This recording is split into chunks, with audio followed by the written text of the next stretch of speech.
सस्य यानी कि प्रारूप क्या होता है, तो आपने भारत की भौतिक विविधताओं और संस्कृतियों की बहुलता के संबंध में अध्ययन किया है। ठीक है, यानी कि हम देखते हैं क्या है, भारत में बहुत ज़्यादा आप देखते हैं कि विविधता है, मौसम में भी और यानी कि रहन सहन खान पान हर चीज़ में यहाँ पर बहुत ज़्यादा विविधता है। हम इसके बारे में अध्ययन कर चुके हैं। ये देश में कृषि पद्धति और सस्य प्रारूपों में प्रतिबिंबित होता है। इसलिए देश में बोई जाने वाली फसलों में अनेक प्रकार के खाद्यान्न और रेशे वाली फसलें और क्या होता है, सब्जी, फल, मसाले इत्यादि शामिल हैं। ठीक है, यानी विविध प्रकार के इसमें फसलों को बोया जाता है। ठीक है, यानी कि इसमें क्या विविधता होती है उन्हीं को बोला जाता है सस्य प्रारूप के तौर पर।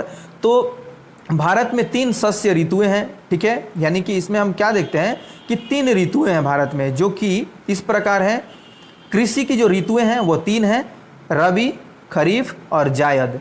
ठीक है, अब आगे बढ़ते हैं और देखते हैं कि रबी फसलों को शीत ऋतु में यानी कि अक्टूबर से दिसंबर के मध्य बोया जाता है। इसको रबी फसल को कब बोया जाता है, अक्टूबर से दिसंबर के बीच में इसको बोया जाता है। और ग्रीष्म ऋतु में अप्रैल से जून के मध्य इनको काटा जाता है। ये फसलें क्या हैं, ये रबी फसल है। गेहूँ, जौ, मटर, चना और सरसों कुछ मुख्य रबी फसलें हैं। ठीक है, क्या देखते हैं कि गेहूँ, जौ, मटर, चना और सरसों ये सभी क्या हैं, रबी फसलें हैं। यद्यपि ये फसलें देश के विस्तृत भाग में बोई जाती हैं। उत्तर और उत्तरी पश्चिमी राज्य जैसे कि पंजाब है, हरियाणा है, हिमाचल प्रदेश है, जम्मू कश्मीर, उत्तराखंड और उत्तर प्रदेश में क्या होता है, गेहूं और अन्य रबी फसलों के उत्पादन के लिए महत्वपूर्ण राज्य हैं। यहाँ पर इन फसलों को ज़्यादा बोया जाता है। अब फिर क्या देखते हैं कि शीत ऋतु में इनको हम क्या, शीत ऋतु में शीतोष्ण पश्चिमी विक्षोभों से होने वाली वर्षा इन फसलों के अधिक उत्पादन में सहायता करती है। अधिकतर हम क्या देखते हैं कि शीत ऋतु में जो बारिश होती है, यानी कि जो आप जनवरी और फरवरी के बीच के जो बारिश को देखते हैं, दिसंबर के बाद का कहें, जनवरी के मध्य का कहें, जनवरी के मध्य का जो छोटे हल्की फुल्की जो बारिश होती है वह क्या होती है, इनके उत्पादन की दर को बढ़ा देती है। ठीक है, तो अब हम क्या देखते हैं कि पंजाब, हरियाणा, पश्चिमी उत्तर प्रदेश और राजस्थान के कुछ भागों में हरित क्रांति की सफलता भी उपयुक्त रबी फसलों में वृद्धि में एक महत्वपूर्ण कारण है। इन सभी जगहों पर क्या हुआ, हरित क्रांति के कारण इन फसलों को बोए जाने में और इनके दर में क्या हुआ, बढ़ोतरी देखने को मिला। अब हम देख रहे हैं कि खरीफ फसलें देश के विभिन्न क्षेत्रों में मानसून के आगमन के समय बोई जाती है। खरीफ फसल, ठीक है, रबी के बारे में हमने अध्ययन किया, अब अध्ययन करते हैं खरीफ के बारे में। तो यह बात यह है कि क्या इसको मानसून का जब आगमन होता है, ठीक है, उस समय ये लोग बोए जाते हैं। सितंबर अक्टूबर में काट ली जाती हैं। ठीक है, यानी कि इनकी जो बुआई होती है लगभग आप देखेंगे कि जून के फर्स्ट वीक से लेकर के जुलाई अगस्त तक लगभग इनकी जो बुआई है वह होती है। जून तक का है, जून मई के हाफ वीक से जून तक का है इनको कि इनकी बुआई होती है। अब सितंबर अक्टूबर में इनको काट लिया जाता है। इस ऋतु में बोई जाने वाली मुख्य फसलें कौन कौन सी हैं, इसमें चावल है, मक्का, ज्वार, बाजरा यानी कि तूर, अरहर, मूंग, उड़द, कपास, जूट, मूंगफली और सोयाबीन शामिल हैं। ठीक है, चावल की खेती मुख्य रूप से असम, पश्चिम बंगाल, उड़ीसा, आंध्र प्रदेश, तेलंगाना, तमिलनाडु, केरल, महाराष्ट्र, ये सभी जो विशेषकर कोंकण तटीय क्षेत्र हैं, उत्तर प्रदेश और बिहार में की जाती है चावल की खेती। ठीक है, इस प्रकार से ये सभी जो राज्य थे वह चावल की कृषि के लिए जाने जाते हैं। और पिछले कुछ वर्षों में चावल पंजाब और हरियाणा में बोई जाने वाली महत्वपूर्ण फसल बन गई है। ठीक है, अब असम, पश्चिम बंगाल और उड़ीसा में धान की 3 फसलें, यानी कि जो धान की 3 फसलें हैं उनको क्या कहा जाता है, औस, अमन और बोरी। ठीक है, कहाँ पे, तो असम, पश्चिम बंगाल और उड़ीसा में धान की 3 फसलें बोई जाती हैं, औस, अमन और बोरो। ठीक है, अब हम देखते हैं कि रबी और खरीफ फसल ऋतुओं के बीच ग्रीष्म ऋतु में बोई जाती हैं। ठीक है, इनको हम क्या देखते हैं, रबी और खरीफ फसल ऋतुओं के बीच ग्रीष्म ऋतु में बोई जाने वाली फसल है उसको हम क्या कहते हैं, जायद फसल कहते हैं। ठीक है, इनके बीच में जो खेती की जाती है। अब जायद ऋतु में मुख्यतः क्या होता है, तरबूज, खरबूजे, खीरे, सब्जी और चारे की फसलों की खेती की जाती है। गन्ने की फसल को क्या होता है, तैयार होने में लगभग 1 वर्ष लग जाता है। तो जायद फसल कौन है? जायद फसल वह है जो रबी और खरीफ फसल ऋतु के बीच में इनको, यानी कि ग्रीष्म ऋतु में ये बोई जाती हैं। और इनके उदाहरण कौन कौन हैं? तरबूज हैं, खरबूजे हैं, खीरे हैं और सब्जियां। और जो चारे के रूप में जो घास वगैरह और बोए जाते हैं उनको हम क्या कहते हैं? जायद फसल कहते हैं। अब मुख्य फसलें, मिट्टी, जलवायु और कृषि पद्धति में अंतर के कारण देश के विभिन्न क्षेत्रों में अनेक प्रकार की खाद्य और अखाद्य फसलें उगाई जाती हैं। भारत में उगाई जाने वाली मुख्य फसलें कौन कौन सी हैं? चावल है, गेहूं है, मोटे अनाज, दालें, चाय, कॉफ़ी, गन्ना, तिलहन, कपास और जूट इत्यादि हैं। ठीक है, ये सभी। अब चावल को देखते हैं, सब बारी बारी से अब सभी फसलों का अध्ययन करते हैं, जानेंगे इसमें किस राज्य का जो उत्पादन क्षमता है वह ज़्यादा है, किसका कम है, कहाँ पे ये फसलें ज़्यादा उगाई जाती हैं। ठीक है, तो इस प्रकार से हम देखते हैं कि भारत में अधिकांश लोगों का खाद्यान्न चावल है, सबसे ज़्यादा लोग चावल को खाना पसंद करते हैं। अब हमारा देश चीन के बाद दूसरा सबसे बड़ा चावल उत्पादक देश है। ठीक है, सबसे ज़्यादा यहाँ पर चीन के बाद चावल उगाया जाता है।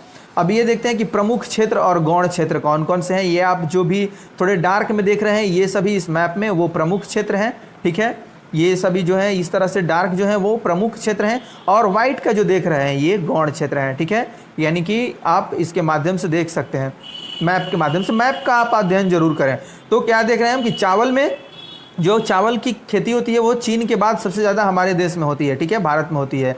यह एक खरीफ की फसल है जिसे उगाने के लिए उच्च तापमान, लगभग कितना, 25 डिग्री सेल्सियस से ऊपर और अधिक आर्द्रता यानी कि 100 सेंटीमीटर से अधिक वर्षा की आवश्यकता होती है।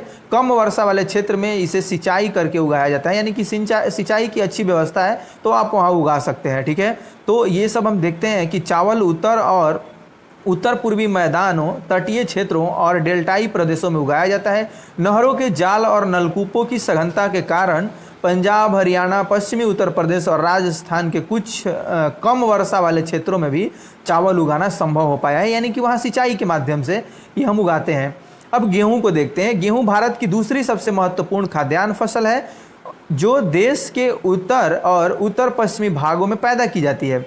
रबी की फसल को उगाने के लिए शीत ऋतु और पकने के समय खिली धूप की आवश्यकता होती है। ठीक है, यानी कि जब ये फसलें बोई जाती हैं उस टाइम क्या होना चाहिए, उस टाइम सर्दी होनी चाहिए, शीत होनी चाहिए। जब ये पकने का समय इनका आता है तब इनको क्या होना चाहिए, यानी कि उस टाइम खुली धूप होनी चाहिए और इन पर ये मतलब थोड़ी उमस वाली मौसम होनी चाहिए। इसे उगाने के लिए समान रूप से वितरित 50 से 75 सेंटीमीटर वार्षिक वर्षा की आवश्यकता होती है। अब देश में गेहूं उगाने वाले 2 मुख्य क्षेत्र हैं, कौन कौन? तो ये उत्तर पश्चिम में गंगा सतलुज का मैदान और दक्कन का काली मिट्टी वाला प्रदेश। ठीक है, ये सभी क्या है, गेहूं उत्पादन करने वाले क्षेत्र हैं।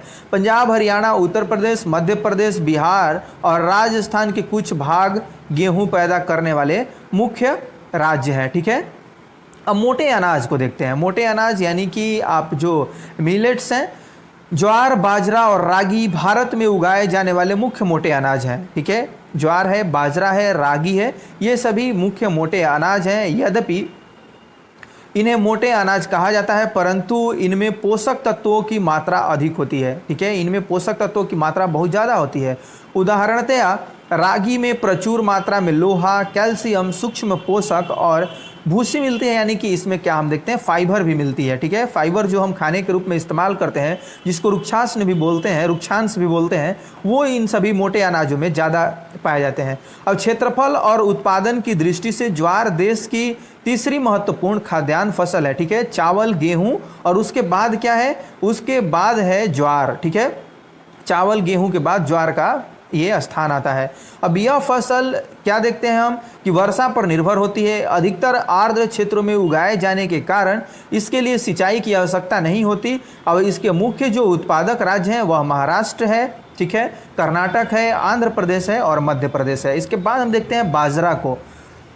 यह बलुआ और उथली काली मिट्टी पर उगाया जाता है। राजस्थान, उत्तर प्रदेश, महाराष्ट्र, गुजरात और हरियाणा इसके मुख्य उत्पादक राज्य हैं। रागी शुष्क प्रदेशों की फसल है और यह लाल, काली, बलुआ, दोमट और उथली काली मिट्टी पर अच्छी तरह उगाई जाती है। ठीक है, रागी प्रमुख उत्पादक राज्य कौन कौन से हैं? कर्नाटक है, हिमाचल प्रदेश है, उत्तराखंड है, सिक्किम है, झारखंड है और अरुणाचल प्रदेश है। मक्का को देखते हैं, ठीक है। तो यह क्या है? यह एक ऐसी फसल है जो खाद्यान्न व चारा दोनों के रूप में होती है, ठीक है। इसमें क्या करते हैं? यह एक खरीफ फसल है, ठीक है। यह क्या है? खरीफ फसल है। इसको हम बोते हैं अभी, यानी कि बारिश के ही मौसम में ये बोई जाती है और लगभग कुछ ही समय में पक करके तैयार हो जाती है इसके फसल। अब इसमें क्या देखते हैं कि 21 डिग्री सेल्सियस, इसमें 21 से 27 डिग्री सेल्सियस तापमान, और हम क्या देखते हैं कि पुरानी जलोढ़ मिट्टी पर ये अच्छी तरह से उगाई जाती है। जो हम देखते हैं बिहार का, ये इधर का जो गंगा का मैदान है, इसमें भी ये बहुत ज़्यादा मात्रा में बोई जाने वाली फसल है। बिहार और कुछ राज्यों में मक्का रबी की ऋतु में भी उगाई जाती है, ठीक है। तो इसको खरीफ के साथ साथ आप रबी के फसल में भी कंसीडर कर सकते हैं, लेकिन कुछ में, अमूमन इसको हम क्या बोलेंगे? खरीफ फसल ही बोलेंगे। बिहार जैसे कुछ राज्यों में क्या हम देखते हैं कि मक्का रबी की ऋतु में भी उगाई जाती है। आधुनिक प्रौद्योगिकी निवेशों जैसे उच्च पैदावार देने वाले बीजों, उर्वरकों और सिंचाई का उपयोग से मक्का का उत्पादन बढ़ा है। कर्नाटक, मध्य प्रदेश और उत्तर प्रदेश, बिहार, आंध्र प्रदेश, तेलंगाना, ये सभी क्या है? मक्का के मुख्य उत्पादक राज्य हैं, ठीक है। अब हम देखते हैं दालों को देखते हैं। सबसे पहले कि भारत विश्व में दालों का सबसे बड़ा उत्पादक तथा उपभोक्ता देश है, ठीक है। शाकाहारी खाने में दालें सबसे अधिक प्रोटीनदायक हैं। दालों से, यानी कि जो शाकाहारी व्यक्ति हैं वह प्रोटीन सबसे ज़्यादा ग्रहण करते हैं दालों से। इसमें कौन कौन से आते हैं? ये तूर है, यानी कि अरहर है, उड़द, मूंग, मसूर, मटर और चना भारत की मुख्य दलहनी फसलें हैं, ठीक है, ये सभी।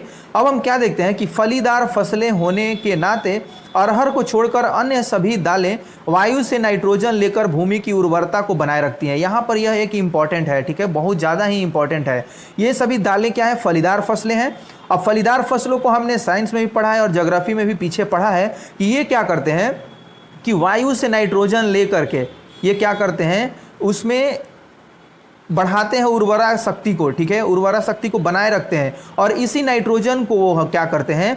नाइट्रेट के रूप में परिवर्तित करके पौधों को देते हैं और वही हमें नाइट्रोजन जो है वह प्रोटीन के रूप में प्राप्त होता है। तो अब हम यहाँ यह देखते हैं, यह समझने वाली बात है कि फलीदार फसलें होने के नाते अरहर को छोड़कर, यानी कि अरहर जो है अरहर है वह नाइट्रोजन का स्थिरीकरण भूमि में नहीं करता है, ठीक है। यह क्या करता है? अरहर को छोड़कर अन्य सभी दालें वायु से नाइट्रोजन लेकर भूमि की उर्वरता को बनाए रखते हैं। अतः इन फसलों को आमतौर पर अन्य फसलों के आवर्तन, यानी कि रोटेटिंग में बोया जाता है, ठीक है, रोटेट कर करके बोया जाता है इनको। भारत में मध्य प्रदेश, राजस्थान, महाराष्ट्र, उत्तर प्रदेश और कर्नाटक दाल के मुख्य उत्पादक राज्य हैं। आप अरहर के बारे में जरूर याद रखेंगे, ठीक है।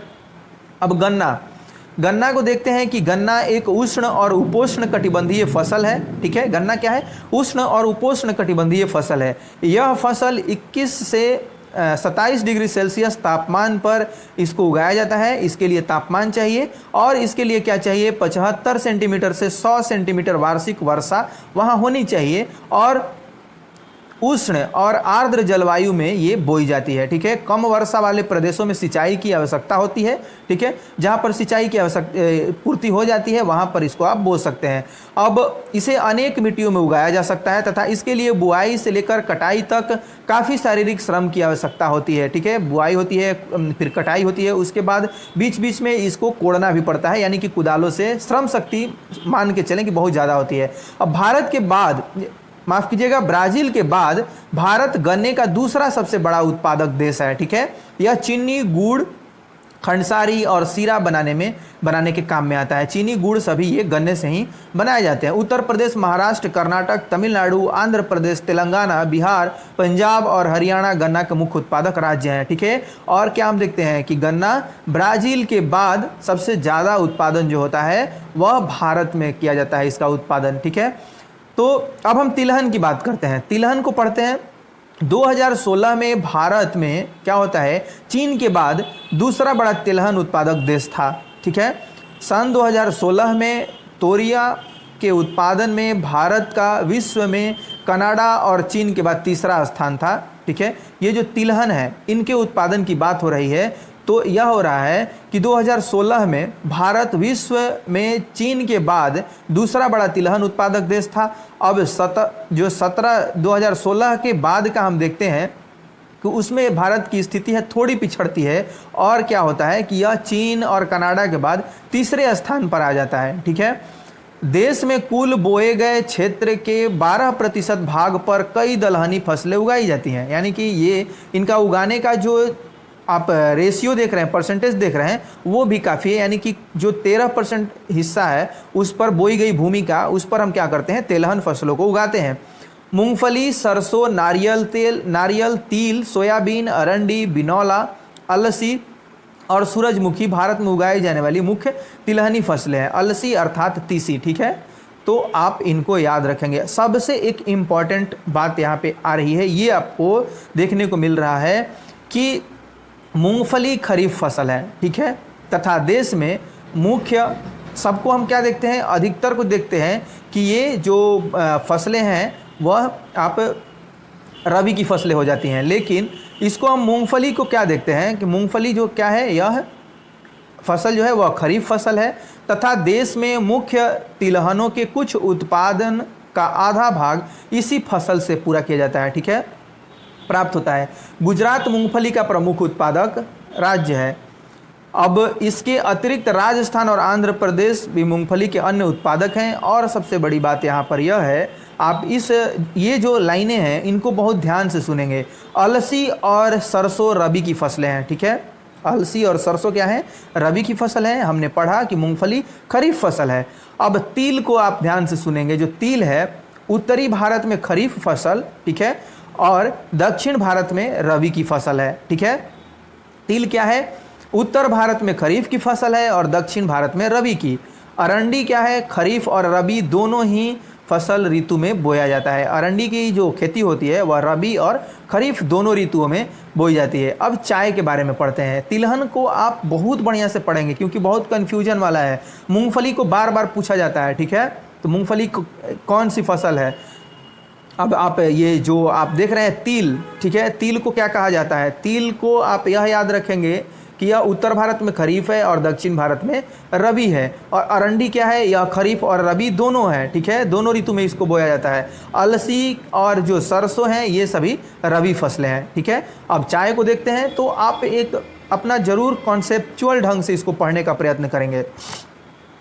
चाय की खेती रोपण कृषि का उदाहरण है। ठीक है, हम ऊपर पढ़ चुके हैं कि रोपण कृषि कौन कौन है। यह एक महत्वपूर्ण पेय पदार्थ है, ठीक है, जिसे शुरुआत में अंग्रेज भारत में लाए थे, लेकिन आज जो अधिकतर बागान मालिक हैं वह क्या है, भारतीय हैं।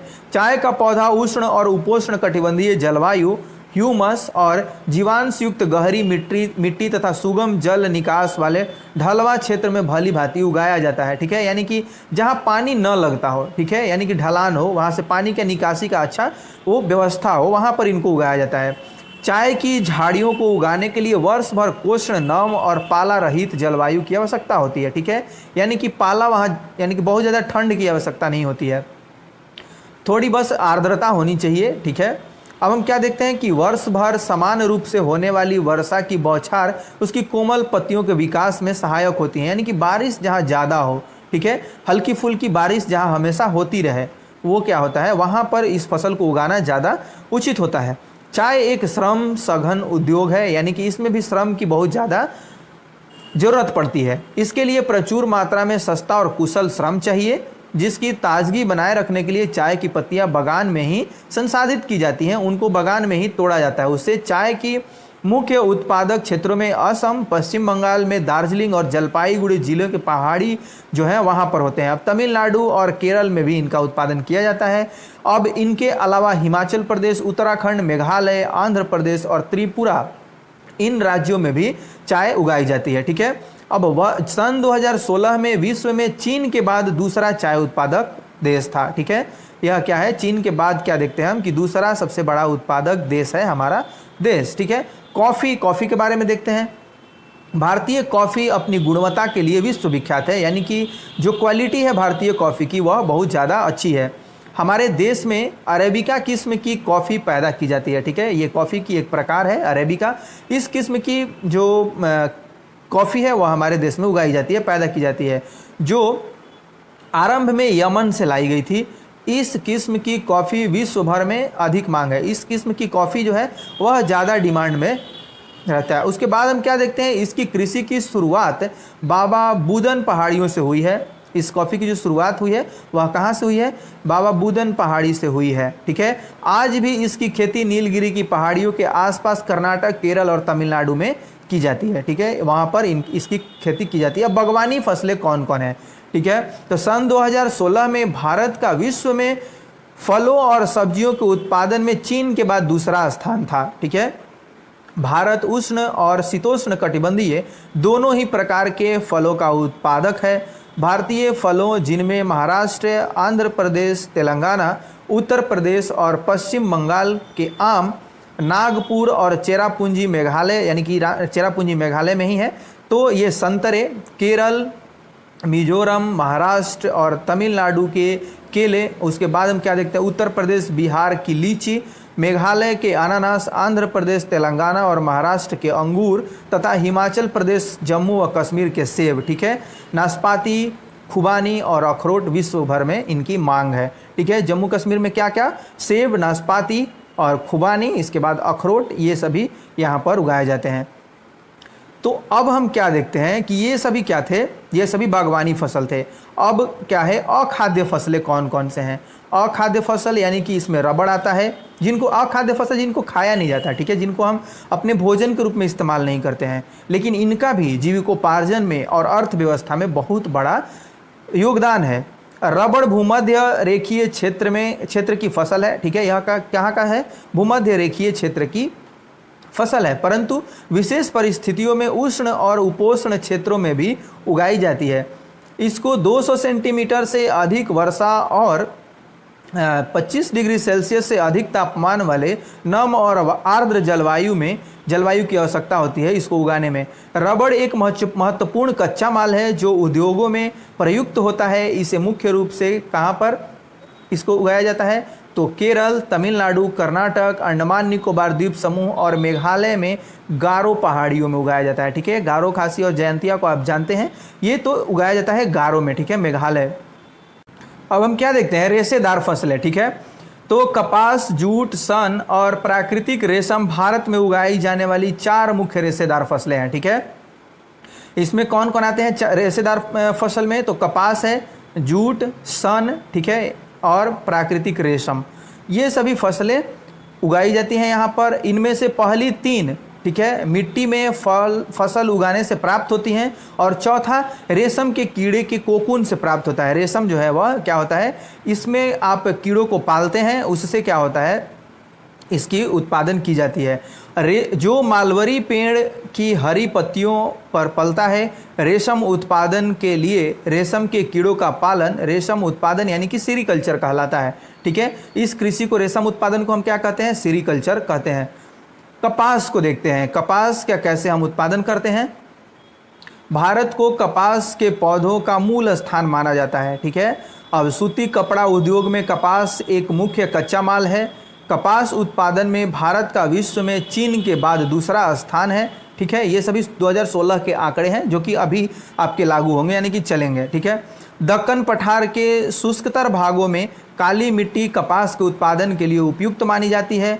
अब इस फसल को उगाने के लिए उच्च तापमान, हल्की वर्षा या सिंचाई और 210 पाला रहित दिन और क्या देखते हैं, खिली धूप की आवश्यकता होती है। यह खरीफ फसल है और इसे पक कर तैयार होने में 6 से 8 महीने लगते हैं। तो कपास क्या है, खरीफ फसल है। आप ये कौन कौन से रबी फसल है, खरीफ फसल है, इनको आप जरूर याद करेंगे। ठीक है, रबी फसल और खरीफ फसल में बहुत कन्फ्यूजन होता है और कहीं कहीं वो किसी भारत के भाग्य में वो रबी फसल खरीफ हो जाता है, खरीफ फसल रबी हो जाता है। इनको आप जरूर याद रखेंगे। महाराष्ट्र, गुजरात, मध्य प्रदेश, कर्नाटक, आंध्र प्रदेश, तेलंगाना, तमिलनाडु, पंजाब, हरियाणा और उत्तर प्रदेश कपास के मुख्य उत्पादक राज्य हैं। अब जूट को देखते हैं। जूट को सुनहरा रेशा कहा जाता है। जूट की फसल बाढ़ के मैदान में जल निकासी वाले उर्वरक मिट्टी में उगाई जाती है, जहां हर बाढ़ से आई नई मिट्टी जमा होती रहती है। ठीक है, इस प्रकार से जो जलोढ़ मिट्टी होती है वहां पर अब इसके बढ़ने के समय उच्च तापमान की आवश्यकता होती है। पश्चिम बंगाल, बिहार, असम और उड़ीसा तथा मेघालय जूट के मुख्य उत्पादक राज्य हैं। ठीक है, अब इससे बहुत सारी जो चीज़ें हैं, मोटी मोटी चीज़ें, आप बोरियों को देखते हैं, चटाई, रस्सी, तंतु, धागे, ये सब गलीचे और जो दूसरी काश्तकारी की चीज़ें होती हैं वो इससे बनाई जाती हैं।